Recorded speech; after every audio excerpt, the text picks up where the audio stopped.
الحمد لله والصلاة والسلام على رسول الله وعلى آله وصحبه ومن والاه، وأشهد أن لا إله إلا الله وحده لا شريك له، وأشهد أن محمدا عبده ورسوله. خدمت تمام بینندگان عزیز و گرامی عرض سلام و ادب دارم. در خدمت شما هستیم با مجموعه برنامه دفاع از سنت. امروز مطلبی برای شما در نظر دارم که بیان کنم. تقریبا چیزی است که تاکنون در موردش چیزی نگفته ایم و آن احادیثی است که امام بخاری یا غیر امام بخاری تنها با 3 نفر به رسول خدا می رسد.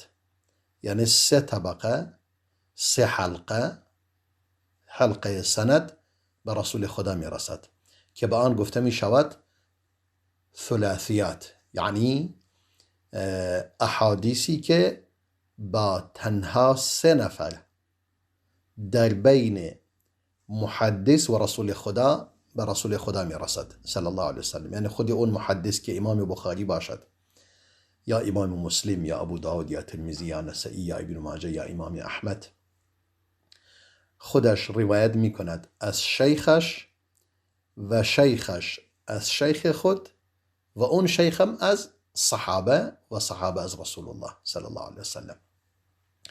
به این گفته می شود ثلاثیات که من حالا این انشاءالله اگر تونستیم و سعی می کنیم همین احادیثی که تنها با 3 نفر به رسول خدا می رسد صلی الله علیه وسلم در صحیح بخاری و در غیر صحیح بخاری، در کتب مثلا 6گانه یا حتی مسند امام احمد، در همه اینها انشاءالله ما سعی می کنیم به این مسائل می پردازیم. حالا اهمیت این مطلب در چیست؟ چون ما داریم در مورد دفاع از سنت صحبت می کنیم، یعنی ما می خواهیم اثبات کنیم و اطمینان بیشتری به اون کسانی که در علم سنت و علم حدیث اطلاعات کافی ندارند و باز برای این که به اطمینان کافی برسند در این زمینه، ما می گوییم که اون کسانی که حدیث را تدوین نموده اند، اولا امام مالک با 2 نفر به رسول الله می رسد، با 2 نفر. یعنی امام مالک از نافع روایت می کند، نافعم از عبدالله ابن عمر، عبدالله ابن عمر هم از رسول الله. اینم دیگه فراوان در موطأ مالک وجود دارد. یعنی امام مالک با 2 نفر به رسول الله رسیده. حالا امام بخاری که کمی متأخرتر است با 3 نفر، گاهی با 4، گاهی با 5، و طولانی ترین سند این از با 10 نفر. این دیگه اینا خیلی طولانی هستند و خیلی هم کمن احادیثی که 10 نفر در سلسله سندش باشد تا رسول خدا صلی الله علیه وسلم. یعنی مخصوصا در کتب 6 و این کتب ها چنین احادیثی خیلی کم است. در نتیجه تعداد راویان در وسط امام بخاری، در بین امام بخاری تا رسول خدا صلی الله علیه وسلم تعداد زیادی، البته خیلی زیاد نیست، در صحیح بخاری وجود دارد و همچنین در مسلم، در ابو داود، ترمذی، نسائی، ابن ماجه، مسند احمد، که ما امروز تنها اشاره میکنیم به اون تعداد احادیثی که در صحیح بخاری وجود دارد. و بعداً حتی ما باید بیاییم مثلا این 3 نفر را بررسی کنیم، اینا چه کسانی هستند، تا هم آنها شناخته شوند که چه افرادی هستند و قول علما در مورد اینها چی بوده و اینها کدوم علمایی هستند. آخر بسیاری از مردم میگه این دیگه من چی میدونم، این حدیث مثلا روایت شده چجوری اومده. بله، مردم عادی نمیدونند، اما اهل علم میدونند، و مخصوصا کسی که در همین زمینه کار کنند. حتی اونایی که در این زمینه، در زمینه حدیث کار نمی کنند، در زمینه های دیگر آگاهی و اطلاعات خوبی دارند، ولی در زمینه حدیث که کار نکرده باشد باز نمی داند. این مسائل همچنان که مثلا شما نگاه میکنید در رشته پزشکی، یک پزشک عمومی اطلاعات عمومی در همه موارد دارد، یک اطلاعات عمومی، اما اطلاعات تخصصی ندارد. تخصص اون کسی تخصص دارد که در رشته خاصی و در زمینه خاصی در مسائل پزشکی مثلا کار کرده. مثلا کسی میشه چشم پزشک، تمام، اون دیگه در مسائل یک پزشک عمومی چیز بسیار عمومی در مورد چشم میداند. اما یک پزشک متخصص در تخصص چشم باشد دیگه اطلاعاتی دارد که اون ندارد. یا مثلا کسی که مثلا متخصص گوش و حلق و بینی است، مشخصه اطلاعاتی دارد در اون زمینه که یک شخصی، یک پزشک عمومی یا یک پزشکی که پزشک چشم پزشک باشد ندارد. و به همین صورت یعنی مسائل دینی به صورت کلی بسیاری از این رشته های دینی تخصصی هستند. یعنی نمیشه مثلا شما انتظار داشته باشید از یک شیخ دینی یا یک عالم دینی که معروف است که مثلا میگه فلانی عالم است، یا یک مثلا مولوی است، یک امام است، یک شیخ است، که مثلا انتظار داشته باشید در تمام این علوم، چه در تفسیر، چه در حدیث، چه در فقه، چه در تاریخ، چه در سیره، در همه اینها تخصصی بتواند در مورد اینها صحبت کنند. نه، به صورت عمومی اطلاعات عمومی دارد، اما اطلاعات تخصصی و دقیق ندارد. تنها در زمینه دارد که خودش در اون زمینه خوب کار کرده. مثلا به همین خاطر مثلا در مثلا انسان وقتی که در به صورت اکادمی درس میخواند، مثلا در اکادمی کلا این بخش ها چی میشوند؟ یعنی هر کسی به بخشی میپردازد که در آن کار کرده و در آن مثلا مدرکش رو گرفته و تخصص دارد. مثلا کسی که مثلا حدیث باشد، رشته حدیث باشد، دیگه مثلا تفسیر قرآن یا علوم قرآن با او داده نمی شود که تدریس کند.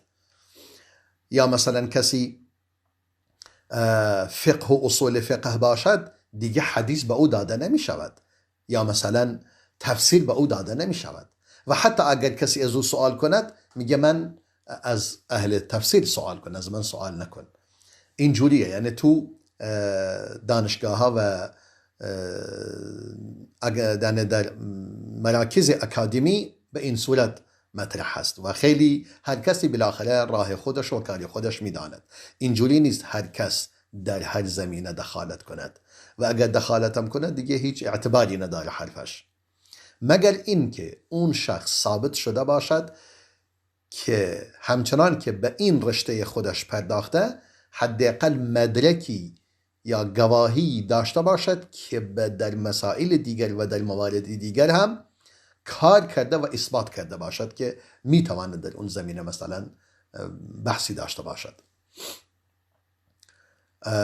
به همین خاطر مثلا من خودم که تو دانشگاه تدریس میکردم، هم عقیده را تدریس میکردم، هم در علوم عربی تدریس میکردم در مرکز لغت، و هم در حدیث. چون در همه این زمینه ها مثلا من ثابت کرده بودم که در این زمینه ها مثلا توانایی دارم، خوب بوده مثلا. در نتیجه و اما بعضی های دیگر فقط در همون رشته خودش داره کار میکند. البته اینا را عرض کنم، یعنی اون کسی که به صورت سنتی در مدارس دینی و مراکز دینی درس میخونند، خاصتا روش قدیمی که وجود دارد، به همه مسائل میپردازند. یعنی همچنان که توجه میکنند به صرف و نحو و بلاغه و مثلا اصول فقه و اینها، به همه اینها میپردازند، و بعدا به مسائل تفسیر و البته به فقه بیشتر میپردازند و مسائل های دیگر هم به آن میپردازند. ولی در این قسمت های اول مثلا صرف و نحو و بلاغه و منطق و اصول و اینا بیشتر اهمیت میدهند. که مثلا اینها هر کدوم در مثلا مراکز علمی وقتی که نگاه کنی هر کدوم اینا تخصص خاصی هستن. مرکز لغت که دیگه به مسئله صرف و نحو اینا میپردازد، به حتی بلاغه و اصول اینا دیگه مرکز بخش یا مثلا دانشکده لغت برای آن اختصاص داده می شود. و به همچنین من منظورم این بود که حالا این مطلب برای اون افراد بسیار حائز اهمیت است که در حدیث کار کردند یا میخواهند در این زمینه آگاهی پیدا کنند، که متوجه شوند چقدر با ارزش است که تو مثلا یک سندی داشته باشید تنها با 3 نفر به رسول الله برسد، یا سندی داشته باشید با 2 نفر برسد. مثلا امام مالک که گفتم دیگه فراوان احادیث دارد با 2 نفر، از نافع از ابن عمر، تمام. یعنی در بین او و رسول خدا فقط 2 نفر وجود دارد. حالا ما امام بخاری هم به این صورت که ثلاثینیه دارد و ثلاثیات 3 احادیثی که با 3 نفر به رسول خدا میرسد. البته قبل از هر چیز یک نکته‌ای که محمد بن ابی حاتم بخاری از امام بخاری سوال میکند، میگه آیا دارویی وجود دارد که انسان آن را بنوشد و بیاشامد و به وسیله آن یعنی تأثیر داشته باشد برای حافظه او؟ امام بخاری میفرماید نه، من چیزی به این صورت سراغ ندارم. بعداً میفرمود من چیزی سراغ ندارم برای حافظه خوب باشد جز این که انسان اول باید علاقه داشته باشد به حفظ کردن، دوم باید مرتب یعنی به آن توجه کند و اهمیت بدهد. یعنی یکی علاقه، دوم مداومت بر آن، استمرار و مداومت کردن بر حفظ. یعنی اول علاقه داشته باشی که حفظ کنی، بعداً آن را مرتب تکرار کنید. این دیگه بهترین داروست. هرچند مطمئناً بعضی مثلا غذاها و بعضی خوردنیها و بعضی غذاهای طبیعی یا مثلا سبزیجات، میوه‌جات یا مثلا مثلا مغزها، مغز گردو، مغز مثلا بادام یا مغزهای 4گانه که معروف است، پسته مثلا، اینها مطمئناً بسیار مفید هستند برای حافظه انسان. اگر انسان به اینها تغذیه به اینها هم توجه کند، خود عسل، اینا مفید هستند. ولی به هر صورت مهمترین چیز علاقه داشتن به حفظ و بعداً مداومت بر آن و اینکه هوشیار باشید، فراموش نکنید. حالا ما چرا این مطلب را بیان کردم؟ اگر کسی خواست مثلا این احادیث را حفظ کند، این احادیثی که با 3 نفر به رسول خدا می رسد صلی الله علیه و سلم در صحیح بخاری، بسیار کار پسندیده است، چیز خیلی زیادی هم نیست، حدود 20 چند حدیث است، 22 حدیث.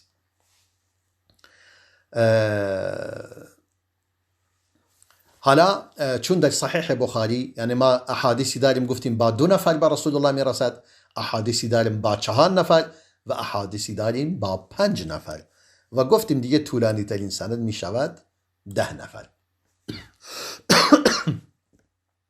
در نتیجه اکنون ما به این سند می پردازیم و بیان می کنیم. اولا در صحیح بخاری تعداد این احادیثی که به 3 نفر به رسول الله می رسد چند تا داریم. امام بخاری تقریبا با 5 سند دارد که این 5 سند امام بخاری با 3 نفر به رسول خدا می رسد. سند اولش امام بخاری حدیث را مثلا تعدادی از احادیث را روایت می کند از استاد خودش و شیخ خود مکی ابن ابراهیم. مکی ابن ابراهیم هم از یزید ابن ابی عبید روایت می کند و یزید بن ابی عبید هم از صحابی رسول الله سلمه بن اکوع رضای خدا بر او باد. یعنی چی؟ با 3 نفر. امام بخاری از استادش مکی بن ابراهیم، مکی بن ابراهیم از استادش یزید بن ابی عبید، یزید بن ابی عبیدم از سلمه بن اکوع صحابی رسول الله صلی الله علیه و سلم. با این 3 نفر. حالا امام بخاری این سند چند حدیث را روایت کرده از این طریق؟ با این سند امام بخاری 11 حدیث را دارد از طریق مکی بن ابراهیم و اون هم از یزید بن ابی عبید و اون هم از سلمه بن اکوع. 11 حدیث. سند دوم امام بخاری از شیخ خودش ضحاک بن مخلد، ضحاک بن مخلد یا که کنیش ابو عاصم است، از او روایت می کند. اون هم از یزید بن ابی عبید. نگاه کن، یزید بن ابی عبید هم شیخ ضحاک بن مخلد بوده و یزید بن ابی عبید هم از سلمه بن اکوع. این 2 تا سند. یعنی در اینجا فقط شیخ فرق کرد، شیخ امام بخاری. یعنی همون حدیث اول از اون طریق، از طریق مکی بن ابراهیم و یزید بن ابی عبید و سلمه بن اکوع 11 حدیث را روایت کرده امام بخاری در صحیحش. و از طریق ضحاک بن مخلد یعنی ابو عاصم، از طریق ابو عاصم اون هم از یزید بن ابی عبید و اون هم از سلمه بن اکوع 6 حدیث دیگر. این چند تا؟ 11 و 6، این 17 تا حدیث. حالا سند دیگر امام بخاری باز دارد. ما گفتیم 5 تا داره، 5 سند. از سند دیگر امام بخاری از طریق شیخ خود محمد بن عبدالله انصاری، محمد فرزند عبدالله انصاری. این از چه کسی؟ یعنی امام بخاری مستقیما از او روایت میکنن. اون هم از حمید الطویل، حمید طویل روایت میکند. اون هم از انس بن مالک، از انس بن مالک. چند حدیث از این طریق روایت کرده امام بخاری؟ از طریق محمد بن عبدالله انصاری، اون هم از حمید طویل، اون هم از انس بن مالک صحابی رسول الله صلی الله علیه و سلم و خادم رسول الله بوده صلی الله علیه و سلم به مدت 10 سال. از این طریق هم امام بخاری 3 حدیث دیگر را روایت می کند. اون 17، اینم 3، این شد 20 حدیث. و حدیث دیگری یعنی طریق دیگری، سند 4 دارد امام بخاری از طریق شیخ خود خلاد بن یحیی. خلاد بن یحیی که از استادهای امام بخاری است که حدیث را از او روایت کرده. و اون هم از عیسی بن طهمان و اون هم از انس بن مالک. یعنی این 2 تا صحابیشون یکی بود. محمد بن عبدالله انصاری از حمید طویل و اون هم از انس بن مالک 3 حدیث روایت کرده بود. اما خلاد بن یحیی از عیسی بن طهمان، اون هم از انس بن مالک 1 حدیث. پس اون 20 تا، این شد 21 تا. و سند 5 که امام بخاری از شیخ خود، از شیخ خود، استاد خود عصام بن خالد، عصام فرزند خالد، اون هم از حریز بن عثمان روایت میکند. اون هم از صحابی رسول الله صلی الله علیه و سلم عبدالله بن بصر، عبدالله فرزند بصر، حدیث را روایت میکند. این هم 1 حدیث. یعنی امام بخاری از این طریق هم 1 حدیث دارد. این شد چند تا؟ 22 تا حدیث. یعنی امام بخاری در صحیح خودش 22 تا حدیث دارد که تنها با 3 نفر به رسول خدا می رسد. با 3 نفر به رسول خدا می رسد. صلی الله علیه و سلم.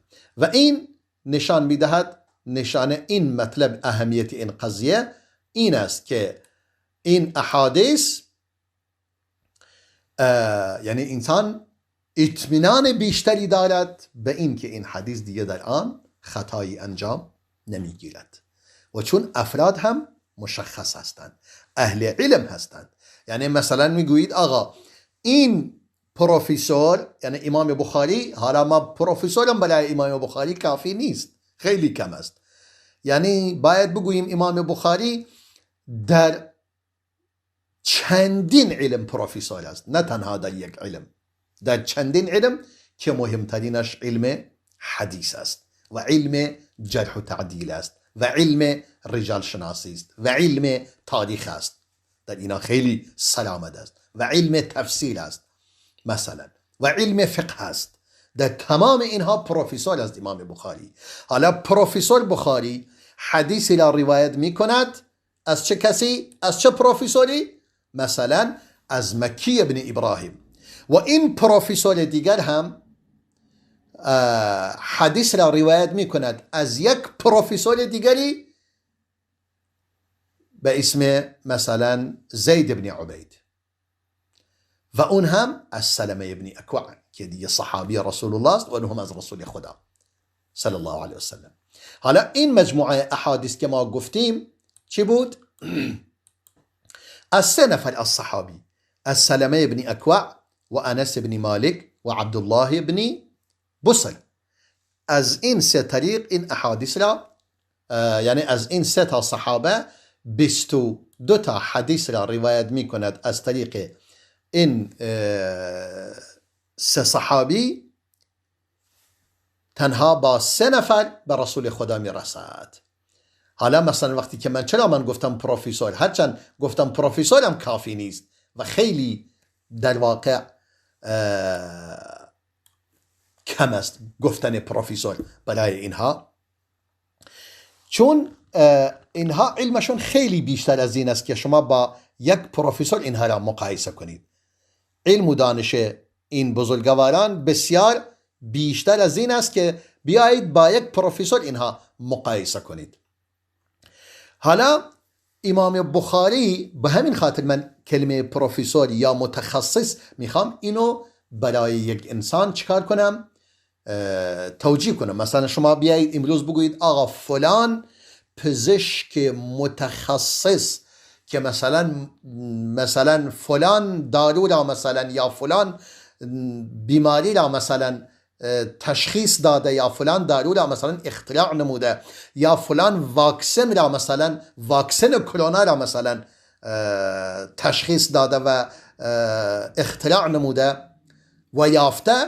این مثلا شخص مثلا از یک استاد خودش مطلبی را بیان میکند، اونم از استاد دیگری. وقتی که اینجوری قضیه متشخص می شود، برای انسان مشخص می شود که این راویان حدیث چه افرادی بودن، افراد عادی نبودن. شما خیال کنی مثلا یک انسانی که هیچی بلد نیست اینجوری مثلا ازش حدیث روایت کردن، نه، باید کسی باشد.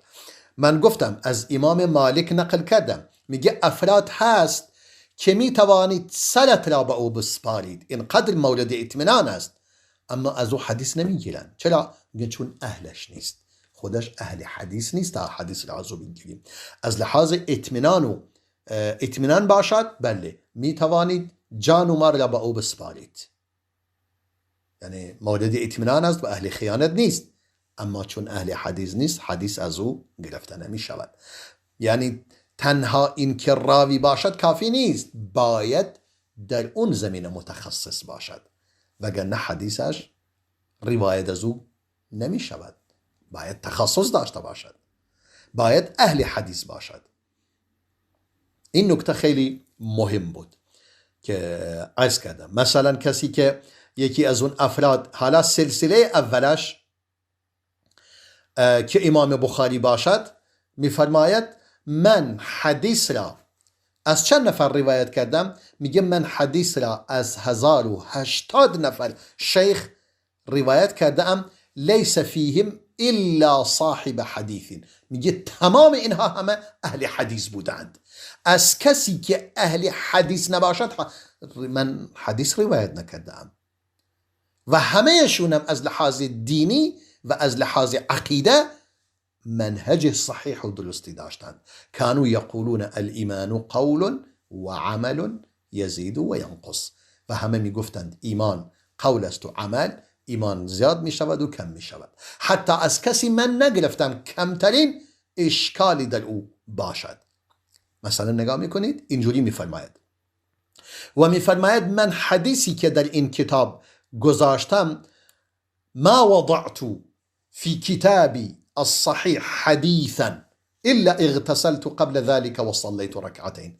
میگه من یک حدیث در این کتاب صحیحم نگذاشتم مگر اینکه اول غسلی کردم و بعدا دو رکعت نماز خواندم. دو رکعت نماز خواندم و استخاره کردم، بعدا اون حدیث را گذاشتم. و از کسی که اهل حدیث نبوده حدیث را نگرفتم. و بعدا میفرماید ابراهیم ابن معقل میگوید من از بخاری شنیدم میفرمود ما ادخلت في هذا الكتاب الا ما صح، من در این کتاب چیزی نگذاشتم مگر صحیح باشد. و ترکت من الصحاح کی لا يطول الكتاب، و من احادیث صحیح لا احادیث دیگری صحیحی بودن که من نیاوردم فقط به خاطر اینکه کتاب طولانی نباشد. خیلی خوب، وقتی که حدیث را نگاه می آوردی چیکار میکردی؟ دقت کن از این مطلب. میگه من حدیث را وقتی که می آوردم می نوشتم از کسی سألته، از او می پرسیدم اسمش، کنیه‌اش، نسبش و حمله الحدیثه، و اینکه باید اهل حدیث باشد و حدیث را حفظ کرده باشد و حمل حدیث کرده باشد. این کان الرجل فهما، اگر آن مرد انسان با فهم و با درکی بود، فإن لم يكن سألته ان یخرج الى اصله و نسخته، اگر اهل این نبود یعنی من نمیدونستم که این اهلش هست، میگفتم خیلی خوب همون اصلی که این حدیث را از آن آورده ای برام بیار، اگر در کتابی در نوشته ای هست بیار نسخه اصلی. فاما الاخرون لا يبالون ما يكتبون و کیف یکتبون، میگه من به کسان دیگر غیر از این افراد نمیدونن چه دارن می نویسند و اصلا چگونه می نویسند. من باید آن را بشناسم، اسمش، کنیه‌اش، نسبش و اینکه اهل حدیث باشد و باید دارای فهم و درک دقیق باشد.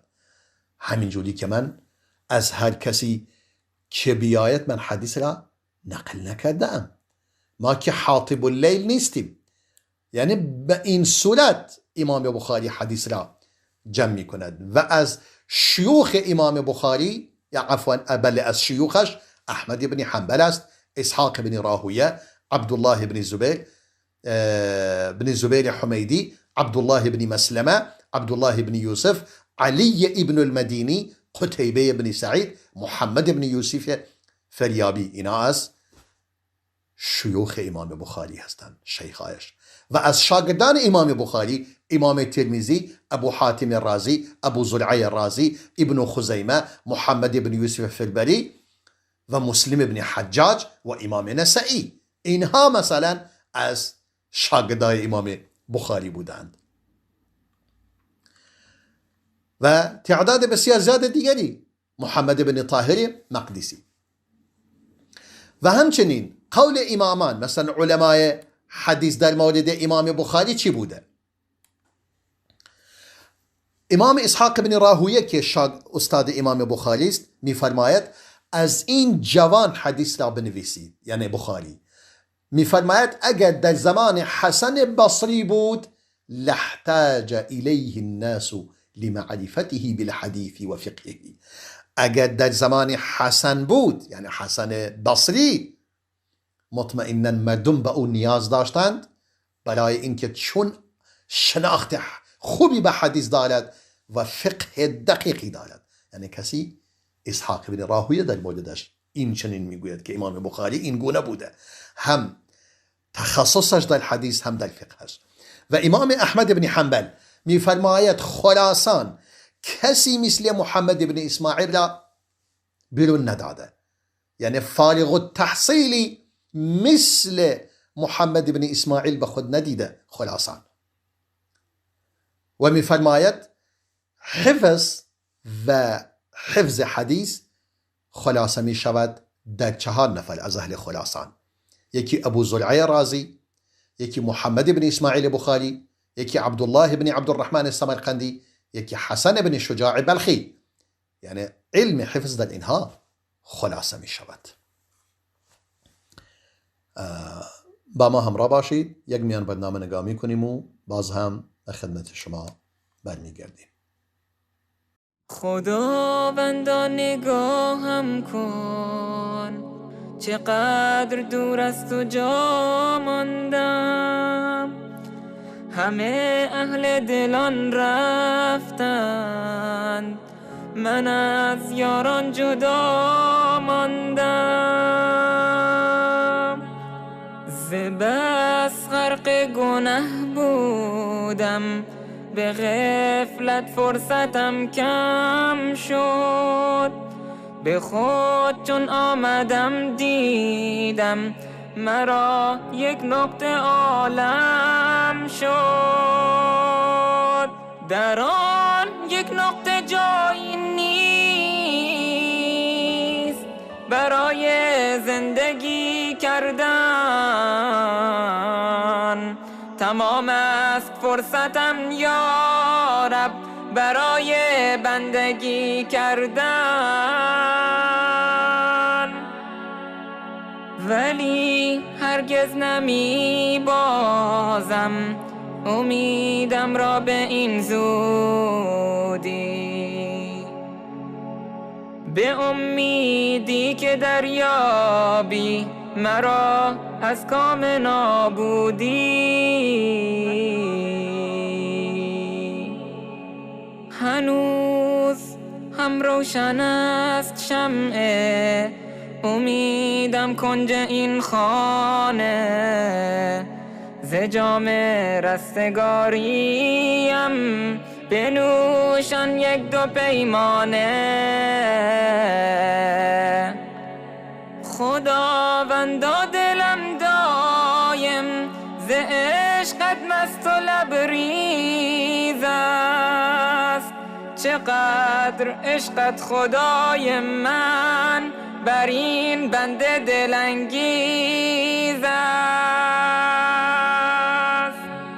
نمیخواهم در این دنیا گرفتار گناه باشم، در آن دنیا به پیش تو خدایا رو سیه باشم.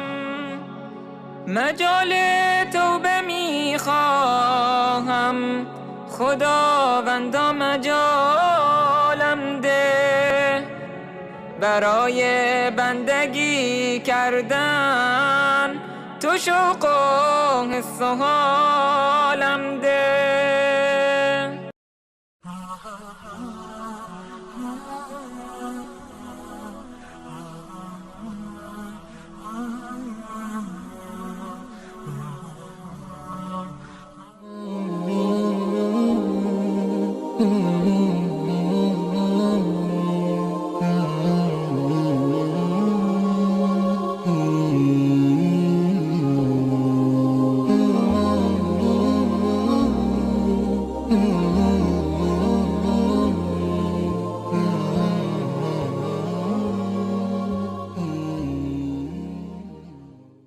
با عرض سلام مجدد خدمت بینندگان عزیز و گرامی. ما داشتیم در مورد این 3 حدیث، یعنی حدیثی صحبت میکردیم که با 3 سند به رسول خدا صلی الله علیه و سلم میرسد و داشتیم در مورد خود اولین شخصی که این حدیث را روایت میکند امام بخاری بود. مقداری مطالبی گفتیم و دوست دارم آخرین چیزی که نکته خیلی قشنگی که امام ترمذی در مورد استادش امام بخاری میفرماید بیان کنم. امام ترمذی میفرماید لم أر بالعراق ولا بخراسان في معنى العلل والتاريخ ومعرفة الأسانيد أعلم من محمد بن إسماعيل. امام ترمذی می‌فرماید من در عراق و در خراسان در معنای علل حدیث و تاریخ و شناخت اسانید من داناتر از محمد بن اسماعیل را ندیدم. این امام ترمذی می‌فرماید که خودش در علل حدیث و در تاریخ و در حدیث دیگه متخصص و سرآمد است. او آنچنان می‌فرماید، ولی ظاهراً نکته دیگری هست. باز محمد بن بشار که دیگر از شیوخ امام بخاری می‌فرماید حفاظ الدنیا اربعه، تمام حافظان دنیا 4 تا هستند: ابو زرعه در ری، دارمی در سمرقند، محمد بن اسماعیل در بخارا و مسلم در نیشابور. این 4 تا بس، یعنی دیگه در دنیا از این 4 تا ما بالاتر نداریم. خیلی خوب، الان ما به بقیه حتی مقداری در مورد خود اون 3 نفری که این حدیث را روایت میکنن بپردازیم. مثلا گفتیم حدیث اول که از طریق مکی بن ابراهیم، امام بخاری میفرماید حدثنا مکی بن ابراهیم. اون هم گفت حدثنا یزید بن ابی عبید. اون هم فرمود عن سلمة بن الأكوع قال سمعت النبي صلى الله عليه وسلم يقول من يقل علي ما لم أقل من يقل علي ما لم أقل فليتبوأ مقعده من النار. هر کس چیزی بگوید بر من، یعنی قولی را به من نسبت دهد که من این قول نگفتم، پس جایی برای خود در آتش مهیا سازد. یعنی قطعا وارد آتش خواهد شد و باید داخل آتش را به عنوان در داخل آتش سکونت گزیند. یعنی شما نگاه کن، سبحان الله، یکی از اون احادیث که با تنها 3 طریق، 3 نفر، نه 3 طریق، از طریق 3 نفر 3 حلقه سند به امام بخاری رسیده، همین حدیث است که یک حدیث متواتر است که علما میگویند ما حدیثی نیافته ایم که 10 تا از 10 مبشره، همون 10 نفر از 10 مبشره اون حدیث را روایت کنند جز این حدیث. این حدیثی که سلمه بن اکوع هم روایت کرده و از 10 مبشره هم روایت کردند. خیلی قشنگ و زیباست و اولین احادیثی است که امام مسلم آن را آورده و امام بخاری هم در کتاب علم در ابتدای صحیحش این حدیث را آورده. پس در اینجا این حدیث از طریق مکی بن ابراهیم. البته یک مقدار هم به مکی بن ابراهیم مراجعه کنیم ببینیم چه کسی است.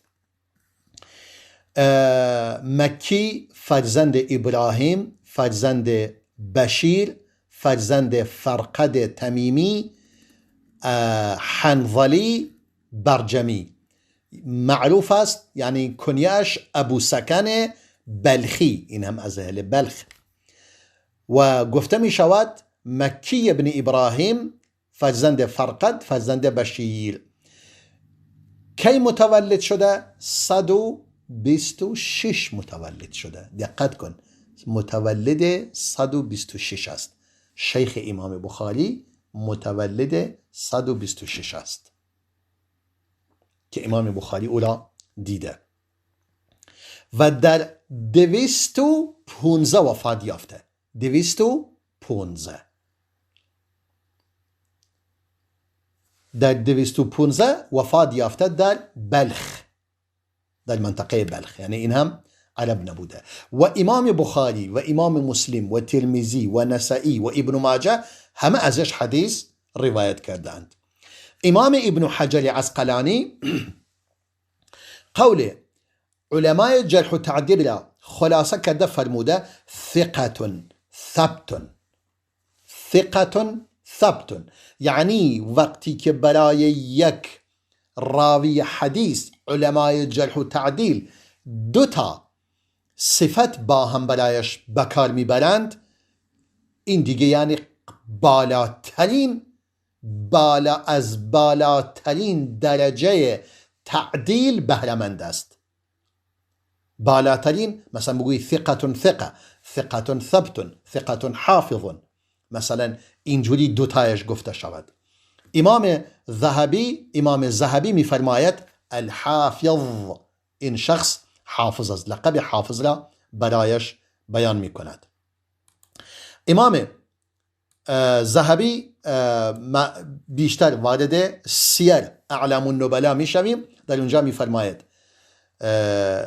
مکی بن ابراهیم بن بشیر بن فرقد تمیمی که جدش فرقد بن بشیر است، میگه الامام الحافظ الصادق مسند خراسان ابو سکن التمیمی الحنظلی البلخی. میفرماید این شخص، ما گفتیم اگر دو تا برایش بیان کنید دیگه بالاترین درجه تأیید و توثیق است. در اینجا میگه الامام الحافظ الصادق، سه تا برایش بکار برده، هم امام است، هم حافظ است، هم صادق است. مسند خراسان، یعنی کسی است که در خراسان مثل دیگه بالاتر از این نداریم. مسند خراسان. پس این همون شخصی بوده که امام بخاری حدیث را از او روایت میکند. پس این از چه کسی حدیث روایت میکند؟ از یزید بن ابی عبید، که باید نوبت به یزید بن ابی عبید میرسد که باید به یزید هم، یعنی از یزید بن ابی عبید و از بهز بن حکیم و از عبدالله بن سعید بن ابی هند و از ابن جریج و از هشام بن حسان و از جعید بن عبدالرحمن و حنظله بن ابي سفيان و موسى بن عبيدة و عثمان بن سعد كاتب و ابي حنيفة و ایمن بن نابل و داود بن یزید اودی و فاقد بن ابی الورقا، از همه اینها و خیلی بیشتر، و مالک بن انس که حالا اینی که معروف تر است، و مالک بن انس روایت میکند، حتی میگوید ولیس هو بالمکثر جدا. بعدا میگوید حدث عنه امام بخاری از او روایت میکند احمد بن حنبل، عبید الله قواریلی، یحیی بن یحیی و یحیی بن معین و بندار و سهل بن زنجله و عبد الصمد بن فضل بلخی، عباس دوری، احمد بن عبید النرسی و معمر بن محمد بلخی الى آخره. یعنی تعداد بسیار زیادی از اون هم باز ما شاء الله حدیث روایت میکنند. و این همون شخصی است که مورد اطمینان است. و حدث عن مالک عن نافع عن ابن عمر. و باز امام همین مکی بن ابراهیم از امام مالک، اون هم از نافع، اون هم از ابن عمر، باز اون هم حدیث روایت میکند. یعنی از این طریق هم هست. در نتیجه این شخص بزرگوار در این جایگاه هست. حالا ما بگیم خیلی خوب، مکی ابن ابراهیم از چه کسی روایت میکند؟ از یزید ابن ابی عبید. حالا بیاییم یک کمی به یزید ابن ابی عبید هم بپردازیم. یزید ابن ابی عبید، این هم یزید ابن ابی عبید. یزید ابن ابی عبید در سال 100 وفات یافته، 100 هجری، یعنی دیگه خیلی حالا تولدش چه وقت بوده با آن میپردازیم. امام بخاری، امام مسلم، امام ابو داود، امام ترمذی، امام نسائی، امام ابن ماجه ازش حدیث روایت میکنند، یعنی کتب سته ازش روایت کرده. امام ابن حجر میفرماید ثقة. حالا این خودش یزید ابن ابی عبید چه کسی بوده؟ مولا سلمة بن الاکوع. این هم مثل همچنان که نافع شاگرد عبدالله بن عمر بوده و برده آزاد شده اش بوده، یزید بن ابی عبید هم این شیخ بزرگوار مولای سلمه بن اکوع بوده، یعنی سلمه بن اکوع اولا آزاد نموده. حالا مثلا اقوال دیگر علما، امام یزید بن ابی عبید که کنیش ابو خالد اسلمی است و مولای سلمه بن اکوع حجازی است. امام مزی میفرماید ابو عبید آجری از امام ابو داود روایت میکند که فرموده ثقه است. امام ابن حبان اولا در کتاب الثقات خودش آورده به عنوان اینکه ثقه بوده. و امام واقدی میگوید میگه قبل از خروج محمد ابن عبدالله، یعنی 2 سال قبل از او یا 3 سال قبل از او فوت کرده. ابو بکر بن منجویه میگوید فوت کرده در مدینه در سال 146 یا 147 و روى له الجماعه و تمام محدثین الجماعه یعنی کتب 6 امام احمد و دیگران هم از او روایت کرده اند. در نتیجه این هم از این مرد بزرگوار. حالا بریم بقیه که بود؟ سلمه ابن اکوع بود. خود سلمه دیگه صحابی رسول خداست دیگه، بحثی یعنی اون هم سلمه ابن اکوع اصلا میتونیم بگوییم نیازی به تعریف ندارد، چون دیگه خیلی واضح است و بزرگواری سلمه ابن اکوع جای بحث نیست، صحابی رسول الله است صلی الله علیه و سلم. البته میتونیم مقداری در مورد سلمه ابن اکوع هم صحبت کنیم تا روشن‌تر شود. سلمه فرزند وهیب بن اکوع اسلمی که کنیش ابو مسلم است یا ابو ایاس و هم ابو عامر هم گفته می شود المدنی الصحابی الجلیل که اهل مدینه بوده و صحابی بزرگوار و اکوع لقبیست برای او. و این مرد بزرگوار از رسول الله صلی الله علیه وسلم روایت می کند و از ابو بکر و امام عمر و امام عثمان و طلحه بن عبیدالله و تمام محدثین از او روایت می کنند و حدیث او من اعالی البخاری، یعنی احادیث سلمه بن اکوع از بالاترین سندهای امام بخاری است. همچنان که داریم صحبت میکنیم از اون احادیثی است که با 3 نفر به رسول خدا میرسد. و سلمه بن اکوع کسی بوده که در بیعت الرضوان حضور داشته، در پس یعنی جزء کسانی است که در زیر درخت بیعت الرضوان حضور داشته و در اونجا پروردگار لقد رضی الله عن المؤمنین اذ یبایعونک تحت الشجره، خداوند متعال راضی شد از مؤمنان هنگامی که به تو بیعت میدهند در زیر آن درخت. و بیعت و میگه 3 بار به رسول خدا بیعت داد، یعنی هم در ابتدا، هم در وسط، هم در آخر. و بیعت داد به رسول خدا صلی الله علیه و سلم بر مرگ و بایعه یومئذ علی الموت، همچنان که امام بخاری اون حدیث را روایت میکند. میگه در ربزه زندگی میکرد و این هم بعد از شهادت امام عثمان و در اونجا ازدواج کرد و فرزندان زیادی، یعنی فرزندانی از او متولد شد.